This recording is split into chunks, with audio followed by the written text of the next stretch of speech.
은혜로우신 아버지 하나님 고맙고 감사합니다. 지난 일주일 동안 저희를 잘 지켜보여 주셨다가 다시 이렇게 하나님의 말씀 앞에 저희를 불러주셨습니다. 아버지 하나님, 이 시간에는 참으로 주님께서 약속하신 대로 진리의 영으로 우리를 진리 가운데로 인도해 주셔서 하나님 말씀 잘 깨달을 수 있도록 도와주시기 원합니다. 아버지 하나님, 하나님 말씀을 들을 때 들을 귀를 주시고 마음을 준비시키시고 아버지 하나님께서 깨닫게 해주시는 그 말씀을 순종함으로 저희가 귀한 열매를 맺고 아버지를 영화롭게 할 수 있도록 도와주시기를 원합니다. 아버지 하나님, 이 시간에 부족한 자에게 이 말씀의 사역을 맡기셨는데 주님 도우심 없이는 아버지 하나님 아무것도 할 수 없습니다. 무지하고 무능한데 주께서 명철 주시고 지혜 주시고 주님의 영으로 충만하게 채우셔서 이 말씀의 사역을 통해 아버지를 기쁘시고 영화롭게 해드리고 우리 모두에게는 큰 영적으로 유익되고 축복된 시간이 될 수 있도록 주님께서 인도해 주십시오. 이 시간을 통해 주님 참으로 영광 받으시기를 간절히 바라옵고 여러 가지 사정으로 참석하지 못한 많은 형제자매님들 있는 처소에서 주님께서 동일하게 인도하고 축복해 주십시오. 우리 주 예수 그리스도 이름으로 기도하옵나이다. 아멘. 예, 오늘은 계속해서 스가랴서 4장입니다. 지난 시간에 이어서 스가랴서 4장에 또 다른 환상이 나타나게 되죠. 예, 이 환상 공부를 오늘 좀 하겠습니다. 자, 스가랴서 4장에 보면은 유명한 등잔대가 나옵니다. 예. 자, 우선 4장 1절서부터 14절까지, 우선 10절까지 먼저 읽겠습니다. 스가랴서 4장 1절서부터 10절까지 환상이죠. 나와 말하던 천사가 다시 와서 나를 깨우니 마치 자던 사람이 잠에서 깨어난 것 같더라. 그가 내게 이르되 내가 무엇을 보느냐 하니 내가 이르되 내가 보니 보소서 전부 금으로 된 등잔대가 있는데 그 꼭대기에 잔이 하나 있고 그 등잔대 위에 7 등잔이 있으며 7 등잔과 연결된 7 관이 그 등잔대 꼭대기에 있고 그 등잔대 곁에 2 올리브나무가 있는데 하나는 그 잔의 오른쪽에 있고 다른 하나는 그 왼쪽에 있나이다. 나와 말하던 천사에게 내가 이같이 대답하고 말하여 이르되 내 주여 이것들이 무엇이니까 하니 나와 말하던 천사가 내게 대답하여 이르되 이것들이 무엇인지 내가 알지 못하느냐 하므로 내가 이르되 내 주여 내가 알지 못하나이다 하니 그가 내게 대답하여 말하여 이르되 주께서 스룹바벨에게 하신 말씀이 이러하니라. 이르시되 힘으로 되지 아니하며 능력으로 되지 아니하고 오직 내 영으로 되느니라. 만군의 주가 말하노라. 오 큰 산아 네가 무엇이냐. 스룹바벨 앞에서 내가 평야가 되리라. 그가 그 머릿돌을 내놓을 때에 사람들이 크게 외치며 부르짖기를 은혜가 그것에게 있으리라 하리라 하셨느니라. 주의 말씀이 또 내게 임하니라. 이르시되 스룹바벨의 손이 이 집에 기초를 놓았은즉 그의 손이 또한 그것을 끝마칠 것이요 만군의 주께서 나를 너희에게 보내신 줄을 내가 알리라. 작은 일들의 나를 멸시한 자가 누구냐. 사람들이 스룹바벨의 손에 다림줄과 그 7 눈이 함께 있음을 보고 기뻐하리니 7 눈은 이리저리 온 땅을 두루 달리는 주의 눈이라 하셨느니라. 예, 그래서 우리가 7 등잔의 환상인데요. 예, 사실 이 단어가 영어로 보자면 이게 캔들스틱입니다. 캔들스틱. 그래서 직역을 하면 촛대거든요, 사실은 그게. 그런데 문제는 당시에 그 이스라엘 백성들이 사용하던 것은 등잔처럼 이렇게 등잔 있고 거기에 기름이 들어있고 그 다음에 이렇게 심지가 있죠. 그래서 아마 거기다 초를 꼽아서 쓸 수도 있는 건지 잘 모르겠는데 그래서 이 촛대도 되고 등잔대도 되는데 아마 실제로는 등잔으로 사용했기 때문에 여기서는 지금 등잔대라고 번역을 했고 아마 다른 성경에는 아마 촛대로 번역한 성경도 있을 겁니다. 여기에 대해서는 제가 뭐 답을 딱 하나로 단정 지어서 여러분들에게 말씀드리기는 좀 곤란할 것 같아요. 왜냐하면 캔들이라고 하는 단어 자체는 문자 그대로 초 아니에요. 그렇죠? 캔들스틱 하면 우리가 촛대를 얘기하는데 실제적으로 구약시대의 역사적인 사실을 보게 되면 등잔식으로 사용을 했기 때문에 그래서 우리가 뭐 촛대지만 등잔으로 사용했다 이러면 될 거 아니냐. 그래서 촛대로 번역한 사람은 문자적으로 그대로 정확하게 번역을 했고 그렇지 않은 사람은 그러나 촛대로 번역할 수도 있고 등잔대로 번역할 수도 있는데 여기서는 등잔대 번역이 옳다 이렇게 주장을 합니다. 그 문제에 대해서는 저도 유보를 하겠어요. 제가 뭐 전문가가 이 문제에 대해서는 확답을 못하겠습니다만 어쨌든 간에 촛대가 됐던 등잔대가 됐던 간에 자 이것은 하나님께서 이스라엘을 전 세계에 빛으로 이스라엘을 빛으로 세우신 그러한 것을 예표하고 있습니다. 자 여러분들 다 아시다시피 하나님께서 창세기 11장에 와서 인류는 다시 한번 타락을 해서 바벨탑 사건이 있어가지고 전 세계로 다 흩어져 버렸죠. 이제 하나님께서는 더 이상 그 타락한 인류를 상대하고 싶으지 않으셔서 이제 그 중에서 그 타락한 모든 이방인 백성들 중에서 제일 속된 말로 별 볼 일 없는, 그래서 신명기 7장에 보면은 내가 너희를 택한 이유가 있는데 이스라엘 백성을 너희가 제일 작기 때문에, 제일 숫자가 적은 민족이기 때문에 내가 택했다. 이게 하나님의 법칙이라 그랬죠. 하나님은 늘 뭐예요? 불가능한데 하나님은 하실 수 있다는 것을 보여주셔야 우리가 하나님을 신뢰하고 따르죠. 그런 건 성경에 보면 여러 개가 있잖아요. 대표적인 경우가 지금 여기 이스라엘 얘기를 했습니다만은 제일 적은 백성을 들어서 위대하게 홍해를 건너고 솔로몬 왕같이 큰 왕을 내고 해서 하나님이 이방인들에게 하나님의 살아계심을 입증했죠. 그뿐입니까? 아브라함은 쌩쌩할 때에는 자식도 못 낳다가 99세가 돼가지고 이제 도저히 인간적인 의학적으로 생리적으로 생물학적으로 이건 자식 못 낳는다. 그 다음에 부인도 뭐예요? 86세가 돼가지고 자식 못 낳는다. 이게 이제 더 이상 애기 못 낳는다. 그랬을 때 하나님께서 내가 너에게 애기를 주겠다. 이랬단 말이에요. 그렇죠? 더더군다나 내가 너 그 사라를 통해서, 요즘 얘기라면 불임 여성인데 사라를 통해서 자식을 주되 그냥 주는 게 아니라 어마어마하게 많이 줘가지고 하늘의 별처럼 바다의 모래처럼 이렇게 얘기했다면. 그런데 아시다시피 그 아들이 누구예요? 이삭입니다. 이삭은 역시 자기 아버지처럼 20년 동안 아이를 못 낳는 또 그 리브카라고 하는, 그죠? 아내를 얻었어요. 하나님께서는 의도적으로 뭐예요?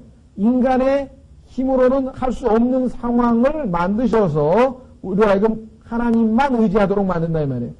그래서 우리는 신앙생활에 때로는 도저히 정말 내 힘으로는, 내 지혜로는 궁리해봐야 어떻게 빠져나갈 수 없는 그런 궁지에 몰릴 때도 있어요. 그렇게 되면 인간은요 대담해져요. 오히려. 왜냐하면 자기 힘으로 뭔가 좀 되면 온갖 궁리를 해보고 뭐 사람한테 가서 찾아가보고 뭐 이리저리 막 뼈를 쓰다가도 막판에 딱 불가능이다 그러면 이제 뭐예요? 딱 포기한다고. 기도도 이제 그때부터는 하나님한테 해주시려면 해주시고 안 해주시면 끝입니다. 이제 난 포기입니다. 그렇게 되는 경우가 종종 있죠. 어쨌거나 하여간 이 이스라엘은 그렇게 해서 아주 제일 작은 민족인데 이 세상의 빛으로 하나님께서 세우셨습니다. 그래서 그 내용이 여기 쭉 나와 있습니다. 자, 그런데 이 성경의 기록 순서가 참 놀랍습니다. 우리는 지난 시간에 이 스가랴서 3장에서 정결케 되는 이스라엘, 다시 말하면 이스라엘이 하나님 앞에서 대제사장 여호수아가 더러운 옷을 입고 있다가 주님에 의해서 정결케 되고 깨끗하게 되는 장면을 봤죠. 그런데 그렇게 정결케 되고 깨끗하게 되고 영적으로 회복이 돼서 하나님과 올바른 관계가 유지되고 그렇게 되면 어떻게 돼요? 그 다음에는 하나님을 섬기고 증거한다. 이게 증인의 삶을 살게 된다는 것이죠. 그래서 3장에 나와 있는 것은 이스라엘 백성들이 정결케 되는 장면이었고 4장 오늘은 뭐 빛을 바라는 거 뭐예요? 증인이잖아요. 빛을 촥 바라는 게 증인이죠. 자, 우리 그리스도인들도 똑같습니다. 예수 그리스도를 믿고 예수님의 피로 우리의 모든 죄악들을 깨끗이 씻고 난 다음에 하나님께서 우리에게 부여하시는 그 다음 단계가 뭐예요? 당연히 증인으로서의 삶이죠. 한번 확인해 보겠습니다. 에베소서 5장 8절. 에베소서 5장 8절에 보면은 우리를 빛의 자녀라 그러죠. 빛의 자녀. 옛날에는 뭡니까? 어둠의 자녀였단 말이죠. 과거에는 어둠의 자녀였었는데 지금은 빛의 자녀가 된 모습을 말씀하고 있습니다. 에베소서 5장 8절에 너희가 전에는 어둠이더니 너희가 전에는 어둠이더니 이제는 주 안에서 빛이라 빛의 자녀들처럼 걸어라 그랬죠? 빛의 자녀들처럼 걸어라. 그래서 여러분과 제가 걸어다닐 때 사람들이 우리 안에서 참으로 사실은 빛을 봐야만 합니다. 빛을 봐야 돼요. 냄새도 맡아야 되지만 지난번에 향기라 그랬죠. 향기. 냄새뿐만 아니라 빛을 봐야만 합니다. 그래서 오늘은 그 순서가 참 놀랍습니다. 이스라엘도 정결케 된 다음에 이제 증인으로 많은 사람들에게 하나님의 빛을 비추게 됩니다. 자, 그럼 우선 4장 1절서부터 보겠습니다. 나와 말하던 천사가 다시 와서 나를 깨우니 깨웠다 그러니까 잠자고 있었냐? 아니죠. 잠자고 있었지 않았습니다. 꿈꾼 것도 아니고요. 그런데 여기서 왜 깨웠다 그랬는가? 그것은 무엇인가 하니 영적인 잠이라고 볼 수 있어요. 그러니까 하나님께서 아무런 그 진리에 대해서 아무것도 모르고 있는 사람에게 계시를 해줘서 우리도 그렇죠. 갑자기 무슨 생각이 탁 떠오르면서 하면서 정신이 번쩍 든다 그런 말을 쓰죠. 실제적으로 우리 에베소서 5장 14절에도 그리스도인들에게도 잠에서 깨어나라 이런 얘기합니다. 잠에서 잠 안 자고 있는데 우리 육체적으로 얘기하는 게 아니죠. 신체적으로 얘기하는 게 아니죠. 예. 에베소서 5장 14절에 보시면 에베소서 5장 14절에 보시면 이렇게 기록되어 있습니다. 그러므로 그분께서 이르시기를 너 잠자는 자여 깨어서 죽은 자들로부터 일어나라 그리스도께서 내게 빛을 주시리라 하시느니라. 여기 돼 있죠? 예. 너 잠자는 자여. 성경에서 보면은 의에 대하여 깨어있고 이런 말이 자주 나옵니다. 또 한 구절 로마서 13장 11절 로마서 13장 11절에 보시면 역시 깨어있다라는 표현이 나옵니다. 로마서 13장 11절 또한 때를 알거니와 지금이 잠에서 깨어야 할 바로 그때이니 이는 지금 우리의 구원이 우리가 처음 믿었을 때보다 가까웠음이라. 밤이 깊고 낮이 가까웠으니 그러므로 우리가 어둠의 행위를 벗어버리고 빛의 갑옷을 입자. 낮에와 같이 정직하게 행하여 이렇게 나와 있습니다. 우리 그리스도인들에게도 얼마든지 적용됩니다. 자, 그래서 이제 천사가 와서 잠을 깨웠습니다. 누구? 스가랴라고 하는 선지자의 잠을 깨웠고요. 자, 그 다음에 보십시오. 마치 자던 사람이 잠에서 깨어난 것 같더라. 마치 자던 사람이 잠에서 깨어난 것 같더라. 자, 왜 잠을 자고 있었는가? 아마 어떤 그 하나님께서 그 마음에 주신 그 부담이 너무나 크기 때문에 우리도 영적으로 중압감을 느끼게 되면, 영적으로 어떤 중압감을 느끼게 되면 육체적으로 쇠약하게 됩니다. 그런 것들을 성경에서 종종 볼 수 있는데요. 한번 확인해 보겠습니다. 그래서 우리가 이 영적으로 너무나 부담이 많을 때에는 다른 형제들하고 그걸 나누기도 하고 기도도 하고 해서 이걸 토해내야지 자꾸만 안에 영적으로 부담이 돼가지고 그것 때문에 막, 몸이 쇠약해져요. 다니엘서 10장 9절을 보겠습니다. 다니엘서 10장 9절에 보면 다니엘도 너무 육체적으로 나약해진 모습을 보이죠? 다니엘서 10장 9절.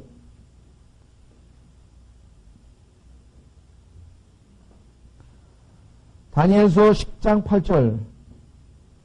다니엘서 10장 8절 9절 보시면은 다니엘서 10장 8절 9절. 그러므로 내가 홀로 남아서 이 큰 환상을 볼 때 내게서 힘이 빠졌고 내 아름다움이 내 속에서 변하여 썩은 것이 되었고 아무 기력도 남지 아니하였더라. 그럼에도 불구하고 내가 그의 말소리를 들었는데 여러분 가운데 만약에 나의 사랑하는 어머니가 아버지가 내일 모레 지금 임종을 맞아서 내일 모레 하는데 구원을 못 받았다. 이게 어떻게 하겠어요? 잠도 안 오고 이거 어떻게 하면은 이거 좀 복음을 전해서 어떻게 좀 선당을 보내볼까? 노심초사 잠도 못 자고 그럼 어떻게 되겠어요? 육체적으로 뭐 쇠약해질 수밖에 없겠죠. 자, 누가복음 9장에도 한번 비슷한 내용이 나옵니다. 누가복음 9장 32절. 영적인 부담은 때로는 육체적인 쇠약을 가져오는 것이죠. 여러분들 베드로가 잠든 사건이죠. 예수님께서 저 높은 변화산에 올라가 가지고 있을 때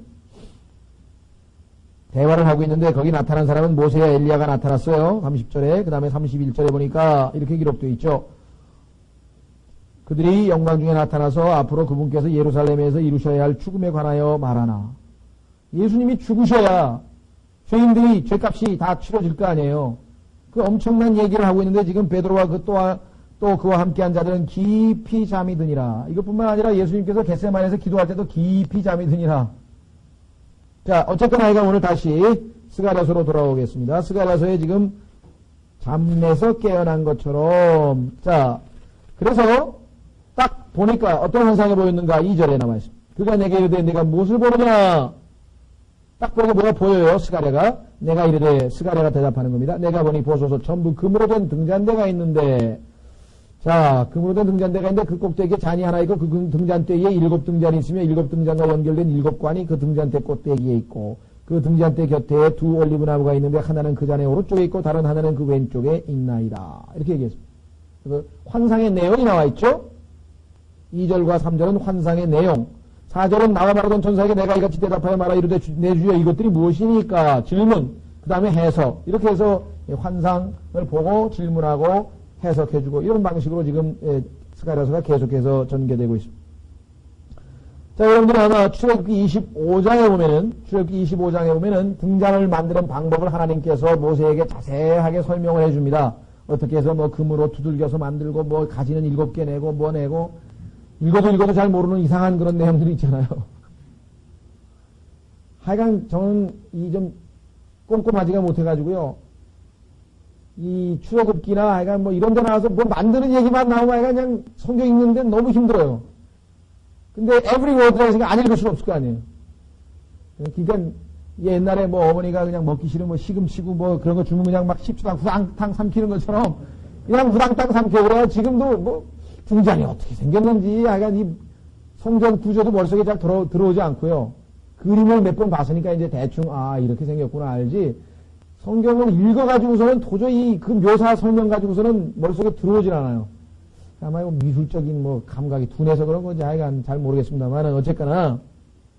자, 그래서 이 출애굽기에도 하나님께서 하여간 꼼꼼하게 이걸 또 뭐 치수까지 얘기해가지고 재료까지 얘기해가지고 그냥 얼마나 자세하게 얘기를 하는지 여러분 한번 생각해 보세요. 성경에서요.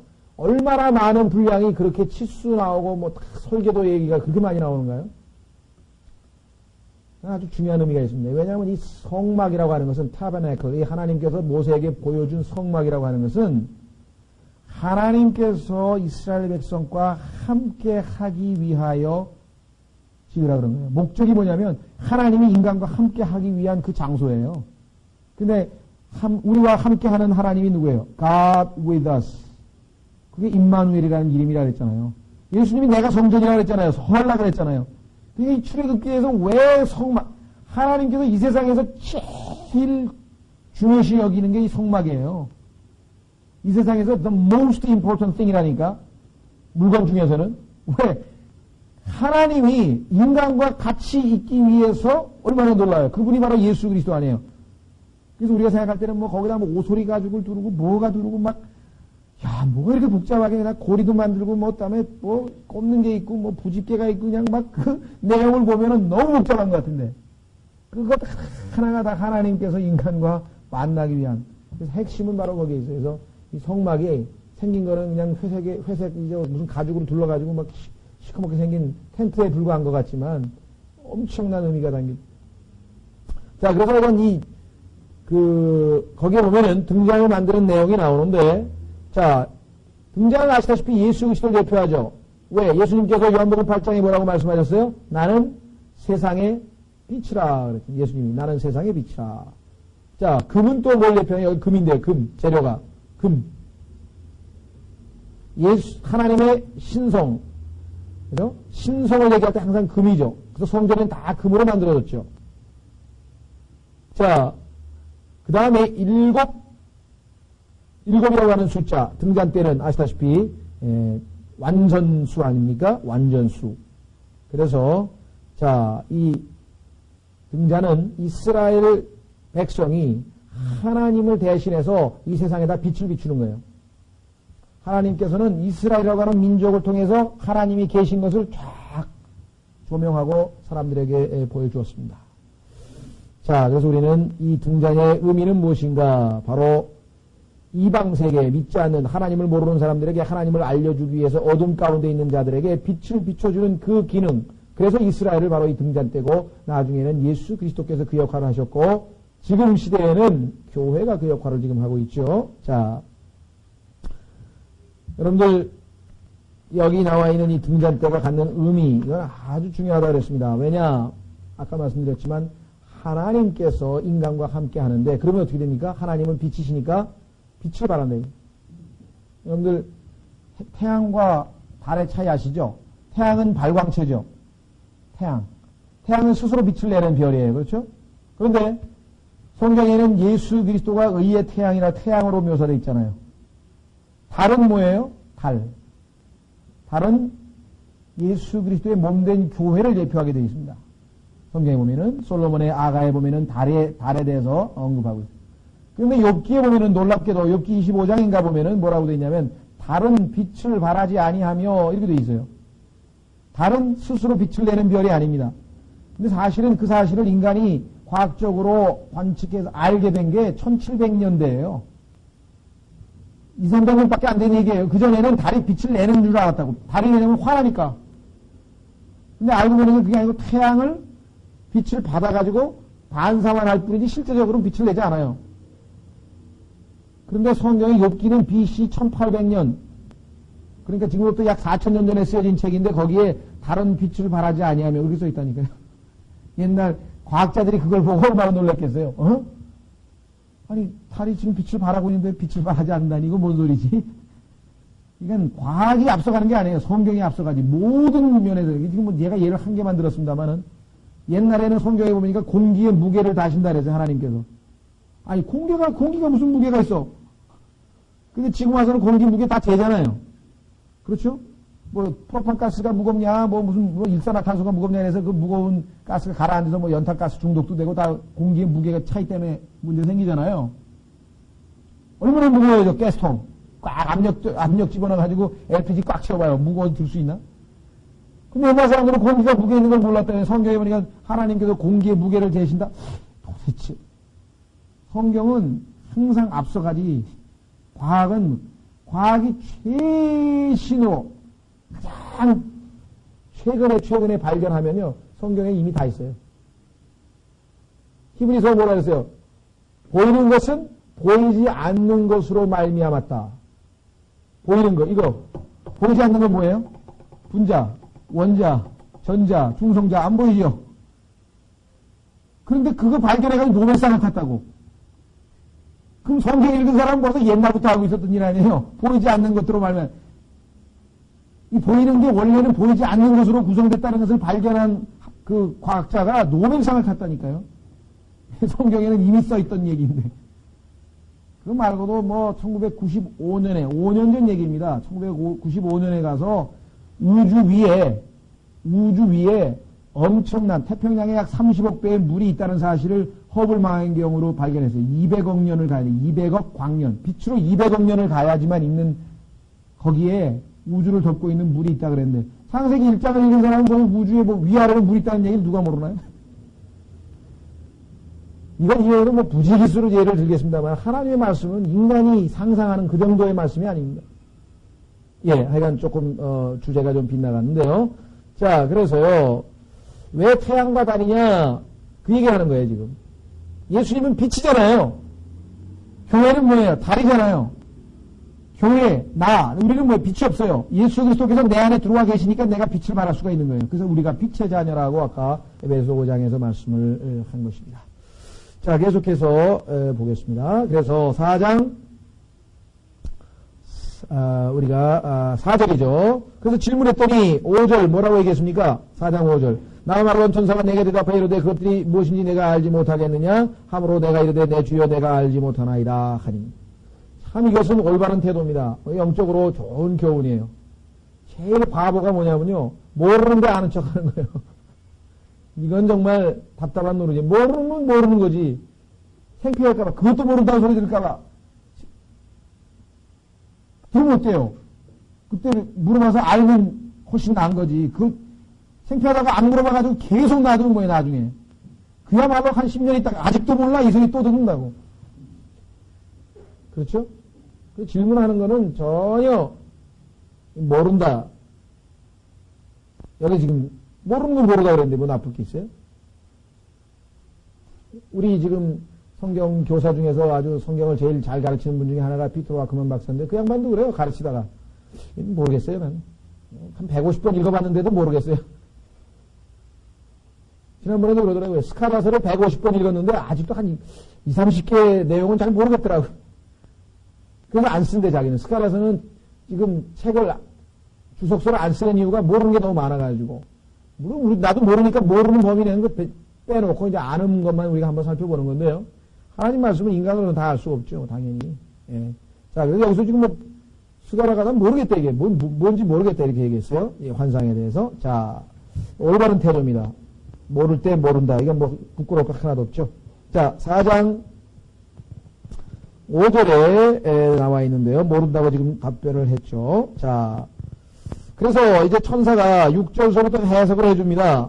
그가 내게 대답하여 말씀하여 이르되 주께서 스룹바벨에게 하신 말씀이 이러하니라. 이르시되 힘으로 되지 않으면 능력으로 되지 아니하고 오직 내 영으로 되느니라. 우리 같으면은, 자, 그러니까 네가 본 일곱 등잔대라고 하는 것은 무엇이냐면 말이지, 하고 이렇게 쉽게 설명해 주면 좋겠는데, 일곱 등잔대에 대해서 설명을 한 게 아니라 뭐, 어떻게 좀 애매모호하게 뭐가 설명이 돼가지고, 이게 좀 긴가민가 이렇게 돼요. 그런데 반면에 11절로 가보세요. 그 등잔대 옆에 있는 올리브나무는 쉽게 설명을 해줬어. 그때 내가 응답하여 그 얘기를 해, 그 등잔대의 오른쪽과 왼쪽에 있는 저 두 올리브나무는 무엇이니까? 또 내가 다시 응답하여 그 얘기를 해, 두 금관을 통해 스스로 금기름을 비우는 두 올리브나무 가지는 무엇이니까? 하니, 그가 내게 대답하여 이르되 이것들이 무엇이니 내가 알지 못하느냐 하며 내가 이르되 내 주여 내가 알지 못하나이다 하니, 그가 이르되 이들은 두 명의 기름 부음, 그럼 해석이 쉽네요. 그러니까 두 명의 기름 부음 받은 자들로 온 땅의 주. 자, 주님에 대해서 여러 가지 명칭이 나오는데요. 지극히 높으신 주, 뭐 이런 뜻이 있고요. 그 다음에 만주의 주. 그래서 그 주님에게 붙는 여러 가지 수식어가 있는데 그 중에 하나가 온 땅의 주. 이것은 재림하셨을 때 예수 그리스도에 관한 명칭입니다. 왜냐하면 예수님께서 온 땅의 뭐예요? 주인으로 다스리실 거 아니에요. 그래서 온 땅의 주 곁에 서 있는 자들이니이다. 그러니까 온 땅의 주이신 예수 그리스도를 섬기기 위해서 옆에 서 있는 기름 부음 받은 두 명의 일꾼이다 이 말이죠. 그럼 올리브나무는 해석이 쉽네. 문제는 이 등잔대는 좀 애매모호하게 지금 설명이 되어 있습니다. 자, 아까도 말씀드렸지만 이 등잔대는 뭐라 그랬습니까? 하나님의 증인으로서의 이스라엘이라 그랬어요. 두 번째는 빛이 반짝반짝 빛나고 있으니까 이스라엘이 영적으로 충만해서, 그렇죠, 우리도. 여러분이 예수 그리스도와 늘 말씀과 기도 가운데 동행하고 복음 열심히 증거하고, 그래서 여러분의 삶이 빛이 반짝반짝 나는 늘 하나님과 올바른 교제 가운데 있는 모습이라고 할 수 있습니다. 그렇죠? 자, 성령은 빛으로도 성경에 설명되어 있지만 때로는 뭐로 되어 있냐면은 공기로 되어 있어요. 공기. 여러분들 이 뭐라 그럴까요? 축구공, 배구공 바람이 꽉 차가지고 아주 그냥 동그랗게 되어 있으면 보기가 좋은데 바람이 빠져가지고 쭉 찌그러져 있으면 얼마나 보기가 흉합니까? 성령 충만한 그리스도인은 뭐예요? 바람이 땅땅. 왜냐하면 충만한 거니까. 바람이에요. 바람. 바람, 공기, 성령 똑같은 단어예요. 히브리어로. 히브리어 단어가 때로는 바람으로 번역이 되고 때로는 공기로 번역되고 때로는 성령으로 영으로 번역되는 거예요. 똑같은 단어예요. 루아흐. 다음에 그리스 말로는 푸뉴마라고 하죠. 푸뉴마. 그런데 이제 영어로 오면은 P자가 발음이 안 돼서 뉴매틱 하면은 뭐예요? 뉴매틱 하면은 이 타이어, 자동차 타이어 같은 거 얘기하잖아요. 그 다음에 이 뭐랄까 허파와 관련된 단어가 다 뉴매틱 아니에요. 공기와 관련된 공기. 예? 자, 그래서 그 충만한 상태에 있는 그 이스라엘의 모습입니다. 자, 그러니까 하나님께서 이스라엘 백성을 들으신 목적이 이 등잔대처럼 큰 기름이 쫙 흘러내려가면서 계속해서 그 빛을 비춰서 이방 민족들에게 하나님이 살아계시구나, 하나님이 역사구나 이렇게 해서 하나님을 증인으로 삼아놨는데 어땠습니까? 실제적으로 이스라엘 백성들은 실패를 거듭했죠. 구약 역사를 보시면 실패. 어떻게 가만히 보니까 우리 얘기하는 것 같아요. 실패. 그나마 수요일날 한번 와서 말씀 듣고 다시 소생하고 또 주일날 와서 첫째 날 와서 말씀 듣고 소생하니까 그나마 지금 이렇게 바람이 절반쯤이라도 들어서 지금 다니고 있지, 굴러가고 있지. 그렇지 않으면 막 완전 찌그러져가지고 이제 그렇죠? 여러분들은 아마 그런 생각을 해봤는지 모르겠어요. 52주 설교한 내용을 한번 들어보면요. 그 얘기가 그 얘기야. 근데 왜 똑같이 해야 되느냐? 그거는 제가 여러분들에게 묻고 싶은 거예요. 왜 똑같은 쌀밥을 1년 내가 1년이 뭐예요? 지금 몇십 년 잡수신 분도 있는데. 왜 그래요? 그걸 먹어야 된다, 이거야. 그러니까 비슷비슷하다 그래서 이상할 거 하나 없어요. 그건 이상하다고 생각한 사람이 이상한 거예요. 왜? 벌써 40년, 50년 밥 먹었잖아요. 어떤 사람은 지금 30년째 먹고 있고. 그때마다, 어제 먹은 거 또 먹어야 되나? 그러나요? 맛있게 먹지. 맛있게 먹는 사람은 건강한 사람이고, 어제 먹은 거 또 먹어야 되나? 그럼 그건 입맛이 떨어진 사람이에요. 그 사람은 뭐예요? 병든 거예요. 그 설교가, 저래 설교가, 이러면 그건 병든 거예요. 물론 설교자의 잘못도 물론 있을 수 있겠어요. 설교자가 좀, 이제 엉망진창으로 살다가 그냥 대충 설교 가지고 와서 설교하면 좀 그럴 때가 있겠죠, 물론. 그러나, 건강한 사람은 죽이 됐든 밤이 됐든, 진밥이 됐든, 무슨 된 밥이 됐든 먹으면 될 거 아니에요. 그렇죠? 피가 되고 살이 될 거 아니에요. 먹으면. 물론 좋은 밥, 아주 딱 알맞게 한 밥이 물론 제일 좋겠지만요. 어쨌거나 제가 말씀드리고 싶은 것은 그렇게 반복이에요. 성경도 보세요. 창세기에 나와 있는 얘기가 계시록에 나와 있고 또 출애굽기에 나와 있는 얘기가 또 여기 나와 있고 그 성경에서 뭐예요? 여기서 조금, 여기서 조금, 저기서 조금, 여기서 조금. 이사야서 28장에 보면 하나님께서 그렇게 성경에서 다 조금씩 다 집어넣어가지고 그죠? 그게 하나님 방법이라 이게. 그래야지만 우리가 살아나가요. 이 세상에서 반복 안 되는 거 있나요? 반복되는 모든 게 다 반복이에요. 반복. 더더군다나 반복을 하게 되면 숙달이 돼요. 반복이 아주 좋은 겁니다. 성경을 왜 사람들이 못 배우는가? 반복을 안 해서 못 배우는 거예요. 에이 그거 한번 들은 건데 한 번 들어가도 되나요? 성경 배우는 방법은 대조란 말은 다른 것끼리 잘 찾아야 돼요. 은혜 시대와 환란 시대 틀리고 유대인 틀리고 교회 틀리고 대조, 컨트레스트. 다시 달리 얘기하면 차이점을 빨리 찾아내야 되고 두 번째는 유사, 비슷한 점. 예수님께서 말씀하시기를 일꾼들, 주님을 위해서 사역하는 일꾼들은 소와 같다. 소가 일하잖아요. 예수님 안 믿는 여자는 돼지 같다 그랬다. 돼지. 예수님 안 믿는 여자가 제일 꼴 보기 싫다고. 왜? 돼지니까. 그리고 예수님 안 믿는 여자는 정말 끔찍해요. 누구를 갖다나. 그 십자가의 사랑 얘기를 듣고도 그게 마음이 안 움직이면 그게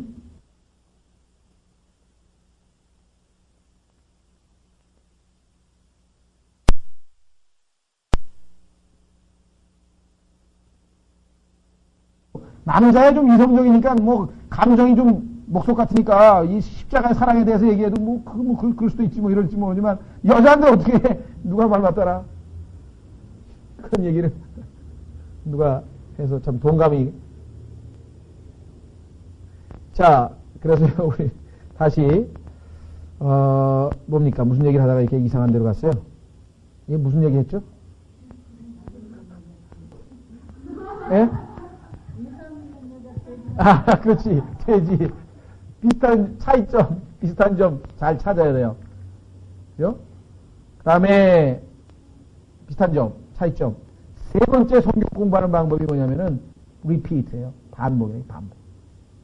음악도 마찬가지잖아요. C 코드인지 D 코드인지 모르지만 코드가 서로 다른 것끼리 알아가지고서는 자꾸 반복을 해봐야지만 이게 차이점을 알죠. 음악도 뭐 마찬가지고요. 모든 것이 다 마찬가지.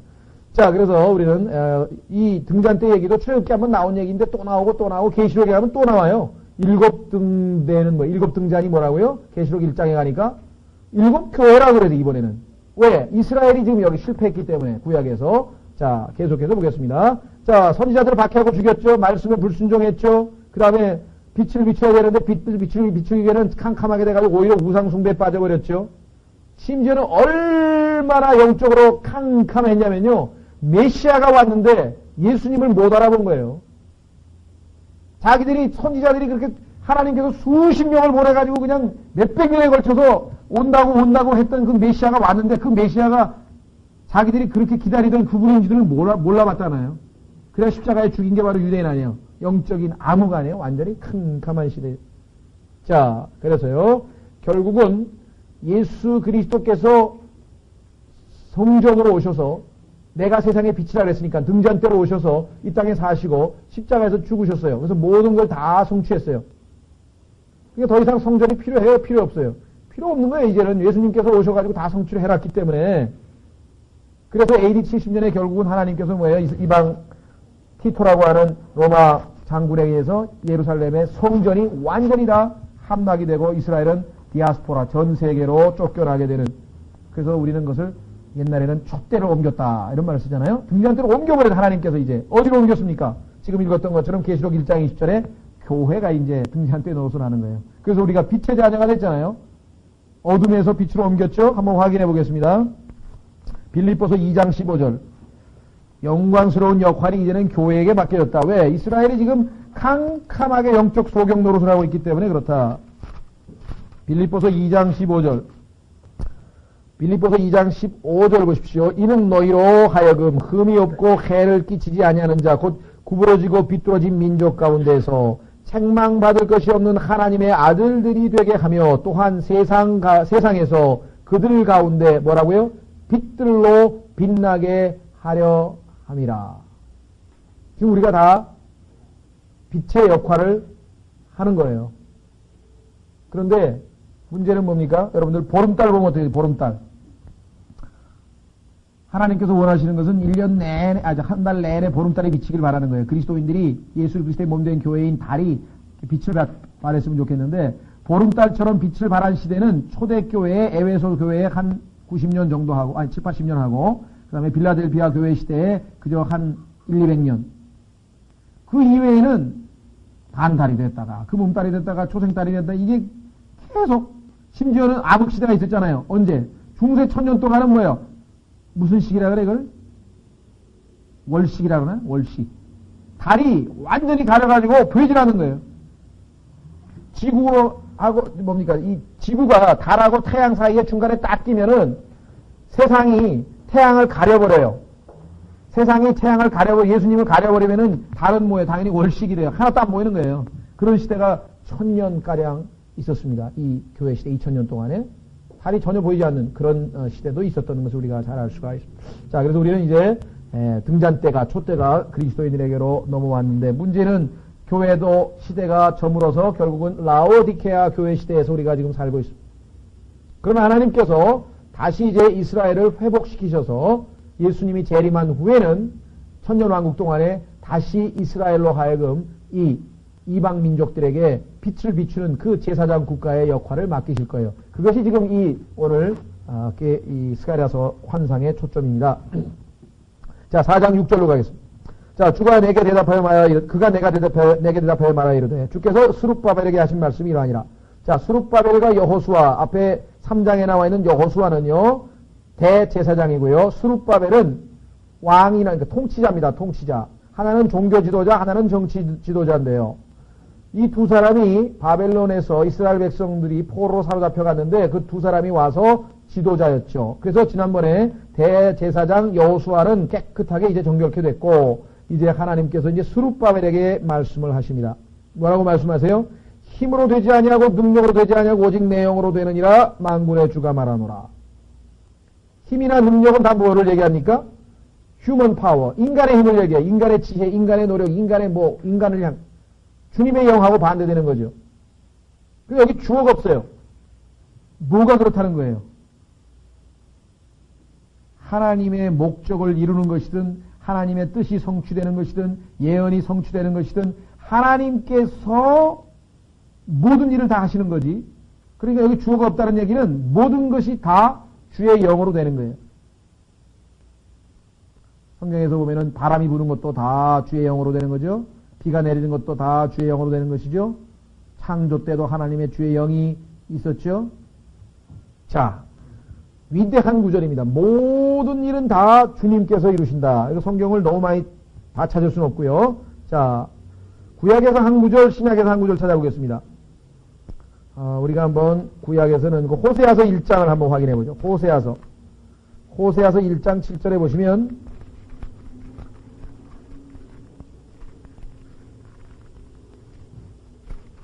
호세아서 1장 7절. 아주 유명한 구절이죠. 호세아서 1장 7절. 그러나 내가 유다 집에는 긍휼을 베풀어 주 그들의 하나님으로 말미암아 그들을 구원하겠고 활이나 칼이나 전쟁이나 말이나 마병으로 구원하지 아니하리라. 인간의 힘, 능으로도 안 되고 능력으로도 안 되고 힘으로도 안 되고, 그렇죠? 예. 그래서 하나님으로 말미암아 그들을 구원하겠다. 주의 영으로 되는 수밖에 없다는 거죠. 자, 계속해서 고린도전서로 보겠습니다. 고린도전서 1장으로 오면 신학적인 적용이 하나 나옵니다. 고린도전서 1장 25절, 유명한 구절이죠. 이 구절도. 자, 하나님의 강한 어리석은 것이, 자, 고린도전서 1장 25절에 보시면 이는 하나님의 어리석은 것이 사람보다 지혜롭고 하나님의 약한 것이 사람보다 강함이니라. 인간이 힘, 그 어떠한 것도 이룰 수 없어요. 그러나 하나님은 약한 것 같지만 우리가 생각할 때에는 강하다, 이게 여기 나와 있는 것처럼. 그래서 결국은 하나님께서 이루십니다. 유명한 구절 잘 외워두십시오. 스가랴서 4장 6절에 아주 옛날부터 이 구절은 교회 다니는 분들은 많이 알죠. 힘으로 되지 아니하며 능력으로 되지 아니하고 오직 내 영으로 되느니라. 만군의 주가 말하노라. 7절. 오, 큰 산아, 내가 무엇이냐. 그래서 이제 자신만만하게 외치는 거죠. 오, 큰 산아, 내가 무엇이냐. 스룹바벨 앞에서 내가 평야가 되리라. 자, 여러분들, 우리 한국말에도 있어요. 일반 우리 한국말에도 뭐라 그래요? 문제가 많이 막 복잡하게 생기면 뭐라 그러죠? 산 넘어 산이네. 산 넘어 태산이네. 복잡한 일이, 문제가 많이 생길 때 우리도 그런 말 쓰죠. 산 넘어 산이란 말도 쓰고, 이런 표현들이 다 성경에서 기원한 거예요. 성경에서 산이라고 하는 장애물을 얘기하는 장애물. 그렇죠? 그래서 지금 이스라엘 백성들이 본토로 돌아와가지고 하나님의 명령을 받아가지고 지금 새롭게 성전을 건축하고 다시 소생하려고 막 애를 쓰는데 사마리아 사람들이 방해하고 조롱하고 막 그래서 그냥 힘이 쭉 빠져가지고 쳐져 있습니다. 그 이외에도 지금 뭐 돈도 없지, 하여간 넘어야 할 산들이 지금, 장애물이 지금 너무 많아요. 인간의 힘으로 안 된다, 하나님께서. 그러한 모든 것을 할 수 있을 방법은 뭐예요? 하나님의 영으로, 하나님의 능력으로 되는데, 우리가 영적으로 적용하면 어떻게 됩니까? 우리 인생 그리스도인으로서 신앙생활 할 때도 때로는 산 넘어 산인 문제가 생길 때가 있다면. 그렇죠? 욥이 얘기하기를 인간이 어떻게 태어났다 그러죠? Man is born unto troubles. 인간은 고생하러 태어났다라고 번역을 했죠? 고생하러. 트러블이 한두 개냐, 이 말이에요. 자, 그래서 큰 산은 내가 무엇이냐? 그 모든 반대, 모든 어려움, 모든 괴로움, 이런 모든 것들은 다 어떻게 돼? 나중에 평야가 되리라. 다 낮아진다, 이게. 다 해결이 된다, 이게. 뭐가? 하나님의 능력으로. 어떻게? 그가 나와 있죠. 자, 7절 계속 보시면 그가 그 머릿돌을 내려놓을 때 사람이 크게 외치며 부르짖기를 은혜가 그것에게 있으리라. 은혜가 그것에게 있으리라. 그렇습니다. 바로 은혜입니다. 은혜로 말미암아. 자, 이 산이라고 하는 표현이 마태복음 21장에 한번 나옵니다. 한번 확인해 보겠습니다. 마태복음 21장 21절에 보면은 그 유명한 구절 있죠. 여러분들 아마 이거는 은사주의 교회에서 아마 많이 보통 인용하는 구절인데요. 예수님께서 뭐라 그랬습니까? 예수님께서 그들에게 응답하여 이르시되 진실로 내가 너희에게 이르노니 만일 너희가 믿음이 있고 의심하지 아니하면 무화과 나무에게 일어난 이런 일을 할 뿐 아니라 무화과 나무를 주님께서 저주했을 때 즉시 말라붙었단 말이에요. 이 산도로 옮겨가서 바다에 빠지라 하여도 그대로 될 것이요. 자, 우리는 이 구절을 인용할 때 뭐예요? 기도응답 받을 수 있다. 우리는 믿음으로 뭐든지 할 수 있다. 이런데 보통 갖다 쓰죠. 잘못된 거 없어요. 그렇게 쓸 수 있어요. 그러나 교리적으로 이게 무엇을 의미하는가? 지금 얘기했던 산 아니에요. 산. 자, 이 산은 예수 그리스도께서 미래를 바라볼 때 유대인들이 복음 증거를 방해할 거죠. 그렇죠? 사도행전에 보면은 바울이 방해했다가 나중에 사울이 반항했다가 사울이 이제 변화돼서 바울이 됐는데 그 바울마저도 가는 곳곳마다 회당에서 유대인들의 반대를 받아가지고 반대를 받고 여러 번에 걸쳐서 반대를 받았잖아요. 그러니까 이때 산이라고 하는 것은 불신과 그죠? 불신에 가득 차서 은혜를 거부하는 유대 민족이라 이 말이에요. 그런데 그 산도로 어디로 가라고요? 바다. 산에게 바다에 빠지라 하며도 그대로 될 것이요. 야, 여러분들 계시록에 가면 바다가 뭔지 아십니까? 바다? 민족들이에요, 민족들. 이 세상의 모든 민족들을 바다라고 비유해놨다 해서 계시록에 해석이 되어 있다 이 말이에요. 유대 민족이 하나님의 선택받은 백성인데 그 빛을 다 잃고 캄캄하게 돼가지고 이 세상의 바닷속에 푹 빠져가지고 2000년 동안 세상에서 헤매고 있는데 제자들의 기도에 의해서 산이 뽑혀서 어디로 간 거예요? 바다에 빠진 거죠. 그래서 뭐예요? 모든 장애물은 제거가 되고 평야가 됐고 결국은 복음은 2000년 동안 잘 증거될 수가 있었던 것이죠. 자, 그래서 우리는 계속해서 넘어갑니다. 자, 4장 8절 주의 말씀이 또 내게 임하니라 이르시되 스룹바벨의 손이 이 집에 기초를 놓았은즉 자, 기초를 놓았죠. 초반에 와서 그러다가 방해를 받아가지고 중단이 됐단 말이에요. 그래서 지금 다시 시작을 하고 있는 찰나입니다. 그렇기 때문에 그의 손이 또한 그것을 끝마칠 것이요. 즉 비록 당시의 영적인 능력이나 모든 영적인 여건이 굉장히 힘든 상황이어서 하나님께서 맡기신 그 위대한 성전 건축의 사역을 포기하고 아주 힘든 상황이긴 하나 주님께서 위로의 예언의 말씀 주시는 게 뭐예요? 그의 손이 또한 그것을 끝마칠 것이요. 그래서 결국은 4년 후인가요? 6년 후인가에 결국은 완전히 성전을 다 끝마쳤습니다. 실제적으로. 예. 그러니까 나약함과 무기력함과 두려움과 이러한 모든 것에도 불구하고 주님의 영이 아까 나왔습니다. 6절에 그 다음에 주님의 은혜가 7절에 나와 있습니다. 은혜 이와 같은 것을 통해서 능히 완성하실 것이라고 주님께서 지금 말씀하고 있는 거죠. 그래서 담대하게 큰 산아 네가 뭐냐 이게 다 무너뜨릴 수 있다 이게 우리가 충분히. 자 그래서 완성되고 어떻게 돼요? 하나님 말씀대로 그러한 모든 어려움 가운데에서도 결국은 모든 것이 다 성취될 때에 9절 끝부분에 뭐라고 얘기했습니까? 만군의 주께서 나를 너희에게 보내신 줄을 내가 알리라. 그렇죠? 여러분들 출애굽할 때 사람들이 이스라엘 백성들이 뭐라 그랬겠어요? 출애굽했을 때 이스라엘 백성들의 그 엄청난 홍해를 건너가는 모습과 10번에 걸친 재앙과 구름기둥 이 불기둥 이런 걸 다 보면서 이집트 사람들이 뭐라 그랬겠어요? 과연 하나님이시구나. 과연 하나님이시구나 그랬다는 거예요. 그런데 하나님께서 그렇게 모든 일을 하신 목적이 뭐냐면 그 소리가 나오도록 내가 죄인 줄, 내가 하나님인 줄 알게 해주기 위해서. 여러분들 예수 그리스도가 바로 온 우주를 창조하신 그 하나님이시고 우리의 죄값을 지불하신 그 하나님이라는 말을 그것을 진짜 아는 사람이면 안 믿겠습니까? 당연히 믿을 거 아니에요. 그럼 모르는 사람 못 믿을 거 아니에요.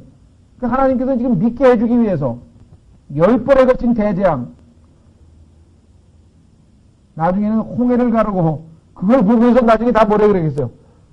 과연 하나님이시다. 마지막 때도 어떻게 됩니까? 예수 그리스도께서 재림하셨을 때도 마찬가지예요. 과연 이분이 주님이시고 이분이 하나님이시구나. 그거를 지금 사람들이 인정해 주지 않기 때문에 인정하기는커녕 무슨 돌에 가서 빌고 그냥 무슨 뭐 사람의 형상, 짐승의 형상 온갖 것 만들어 놓고 거기다가 하나님이라고 다 빌고 있잖아요 지금. 하나님께서 그것들을 다 고쳐 주시는 거죠. 자 그렇게 되면은 여기 나와 있는 것처럼 만군의 주께서 나를 너희에게 보내신 줄을 내가 알리라.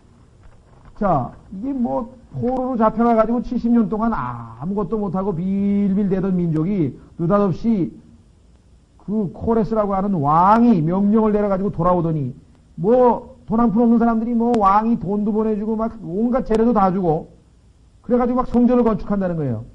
그래서 그냥 방해를 하고 또 했더니 이제 뭐예요? 포기하는 줄 알았어요. 힘이 빠져가지고. 그런데 하나님께서 다시 이렇게 격려의 메시지를 주는 것을 보고 다시 일어나서 4년 만에 완전히 성전과 이스라엘 성벽까지 완전히 제거를 해버린 거예요. 그러니 그 사마리아 사람들과 그 옆에 있던 주변 민족의 국가들이 뭐라 그랬겠어요? 여기 나와 있는 과연 하나님이시다. 여기 나와 있는 게 바로 그거죠. 주께서 나를 너희에게 보내신 줄을 내가 알리라. 우리 삶이 사실 그래야 됩니다. 여러분을 보고 과연 크리스찬이구나. 그런 소리를 들어야 되는데 뭐 크리스찬이 저래. 로마서 2장에 보면 나오잖아요. 유대인들이 너희 때문에 하나님의 이름이 모독을 받았다. 너희 때문에.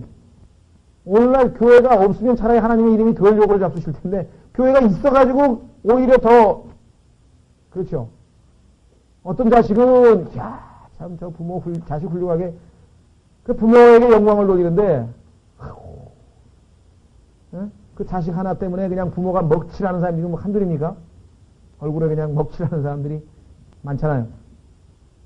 자, 그래서 우리에게도 영적으로 충분히 적용이 되는 내용입니다.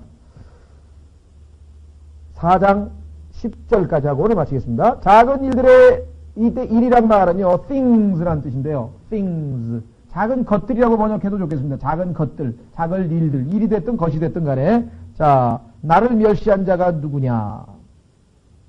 이스라엘은 지금 시시해요. 왜? 거대한 페르시아 제국이 있는데 예루살렘이라고 하는 그 다 망한 그 도시에 가가지고 그 성전 째끄닥 하면서 그거 지금 건축하고 있는데 페르시아 왕의 궁궐은 뭐 어마어마하잖아요. 그렇죠? 별것도 아닌 거 가지고 야 웃긴다 이거죠. 그래서 주위에서 조롱을 받았을 거 아니에요? 교회 시대 한번 적용해 보십시다. 오늘날 교회 시대 마틴 루터 같은 사람 한번 보세요. 그 엄청난 카톨릭 조직에 대해서 이게 무슨 수도승 이거 뭐 신부한 사람이 나타나가지고 우리가 볼 때는 작은 거죠. 작은 거죠. 근데 그게 얼마나 커졌어요, 하나님께서. 그 마틴 루터의 종교개혁 하나로 역사의 흐름을 바꿔라 말했잖아요. 그렇죠? 여러분들 아브라함 뭐 하던 사람입니까? 우상숭배하던 집 아들이에요. 저기에서 우상숭배집 하던 그 데라라고 하는 사람 아들 아니에요? 야곱은 뭐예요 또 야곱? 응? 형 다리나 붙들고 들어가고 속이기나 하고 거짓말하던 그런 사람이죠. 다윗은 또 뭐 하던 사람이에요? 양치기 아니에요 양치기. 기드온, 삼손 뭐 등등등 보면 하나님께서 전부 다 약한 것들 없는 자들을 불러서 있는 자들을 다 하나님께서 조롱하십니다. 12제자도 보면 다 면모가 그렇게 신통치가 않죠? 다 그래요. 하나님께서 그렇게 일을 주로 하신다면. 모르겠습니다. 킹제임 성경 쓰는 교회가 지금 이 땅에 교회가 4만, 제가 알기로는 7,000개가 좀 넘습니다. 뭐 더 늘어났으면 한 5만 개쯤 되는데, 그 중에 킹제임 성경 쓰는 교회는 아마 100개 미만일 거예요. 넉넉히 봐서. 그러니까 사람들이 신경도 안 써요. 저는 여기서 열을 내지만 뭐 들립니까 어디? 여기 있는 사람에게나 들리지. 우리 신근연만은 나한테 전부 다 항상 당신은 지금 40명을 놓고 400명 앞에서 왜 하는 것처럼 흥분을 하고 얘기하냐. 저는 이렇게 답변하겠어요. 작은 일들의 나를 멸시하는 자가 누구냐? 작은 것들을 멸시하는 자가 누구냐? 왜 멸시를 하냐? 그렇잖아요? 4만 명 놓은 것처럼 해야죠. 비록 하나님 보시기에는 지금 이 킹제임 성경 쓰는 교회들이 별 볼일 없고 작지만요. 모르는 거라니. 모르는 거라. 그렇죠? 우리는 우리 교회 시대에도 얼마든지 적용할 수 있습니다. 비록 어렵고 힘들고 뭐 없는 것 같지만요. 주님은 뭐라고 말씀하세요? 작은 일들의 나를 멸시한 자가 누구냐? 사람들이 수르바벨의 손에 다림줄과 그 7눈이 함께 있음을 보고 기뻐하리니. 7눈이 뭐예요 근데? 7눈은 이리저리 온 땅을 두루다니는 주의 눈이라. 성령께서 함께 하시고 하나님의 말씀이 있고 그게 얼마나 파워가 있는지는 모르는 거라고요. 그렇죠? 마틴 루터 같은 사람 아까 말씀드렸잖아요. 그 한 사람으로 말미암아 로마 가톨릭이 그 엄청난 조직이 다 발칵 뒤집혔잖아요. 자, 그래서 우리는 여기 나와 있는 작은 것들의 날, 이때 필요한 거 무엇입니까? 큰 믿음이 필요합니다.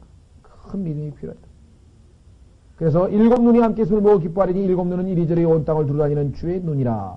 자, 주의 눈 성령이시죠?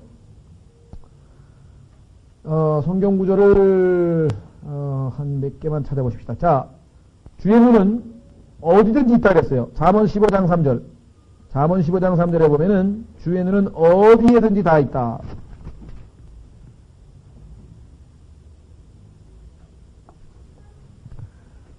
잠언 15장 3절. 주의 눈은 어느 곳에나 계셔서 악한 자와 선한 자를 살피시느니라. 이게 무서운 말이죠. 그러니까 내가 성경 읽고 기도하고 그렇게 하나님 앞에 그럴 때도 다 보고 계시지만 개판 치고 있을 때도 다 보고 계신다. 그게 문제라고. 한마디로 얘기하면 그렇죠? 이스라엘 백성들이 뭐라 그랬어요? 모세가 와가지고 다 주께서 너희가 고생하는 거 지금 하늘에서 다 보시고 이제 나를 보내서 너희 구출하라. 즉시로 경배했다. 왜 즉시로 경배했을까요? 우리가 죄진 것도 다 보고 계셨구나. 고생하고 지금 박해받는 그것만 본 게 아니라 죄진 거 다 보고 계셨을 거 아니에요. 그러니까 두려워서 뭐해? 경배할 수밖에. 그렇죠? 예. 하나님께서 모든 걸 다 보고 계시는데요. 자, 한 구절만 더 보겠습니다. 바로 잠언으로 다른 데보다 잠언 5장 21절. 성경 구절이 여러 개 있는데 한 구절만 보고 잠언 5장 21절.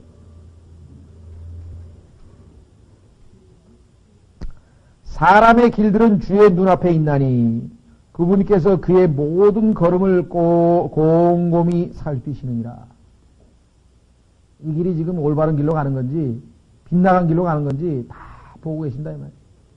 그뿐만 아닙니다. 성경에 보면은 온 땅에 하나님께서 다 보고 계신다고 역대하 16장 9절에 말씀하고 있고요. 죄 짓는 자 아모스서 9장 8절에 보고 있고요. 의로운 자도 다 지켜보고 계세요. 의로운 자가 핍박받고 고단당할 때도 베드로전서 3장 12절. 그뿐만 아니라 하나님께서 특별히 내려다보고 계시는 땅이 있는데 그게 지금 뭐예요? 팔레스타인 땅입니다. 신명기 11장 12절에 보면은 하나님께서 특별한 관심을 가지고 계속 보고 계신 땅, 지금 전쟁 터지고 있는 그 땅이에요. 하나님께서 그 땅이 어떻게 되리라고 말씀하셨어요? 예루살렘, the city of peace, 곧 평강의 왕이신 예수님께서 재림하셔서 그곳을 화평한 장소로 만드신다고 성경은 말씀하고 있고, 그래서 우리는 이 주님의 눈, 성경에서 항상 우리를 보고 계신데 그것은 7눈, 완전 숫자죠. 그래서 성령을 예표하고 있다는 것. 다음 시간에 그 올리브 나무서부터 11절서부터 하겠습니다. 좀 쉬었다가